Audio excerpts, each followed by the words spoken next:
Welcome to McPlum, simple solutions served daily. You have cluster access and Helm ready. Start by creating a monitoring namespace and applying minimal RBAC for metrics scraping. Next, add the Prometheus community Helm repo and update it so charts are current. Install the Prometheus operator with a simple values file that enables service monitor and kubestate metrics discovery.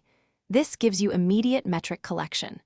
Once done, verify Prometheus pods and service endpoints with kubectl get pods. SVC in the monitoring namespace to confirm initial telemetry is flowing.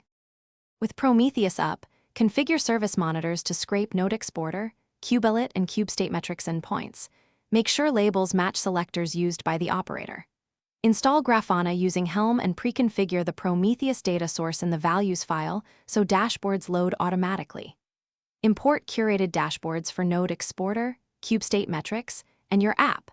Map variables like cluster and namespace to make panels dynamic. Once dashboards render, adjust scrape intervals and retention in Prometheus values to balance fidelity versus storage. Finalize by enabling Alert Manager, creating alerting rules for node pressure, pod restarts, and high latency, and integrate with your incident channel.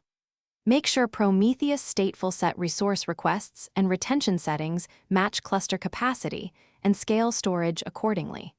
Validate Grafana permissions and dashboard refresh intervals. If you encounter missing metrics or empty graphs, first check that service monitor selectors match target service labels and that network policies or TLS settings aren't blocking scraping. These are the most common causes and often fixed by label alignment or adjusting network rules. Thanks for watching. Stay juicy and subscribe.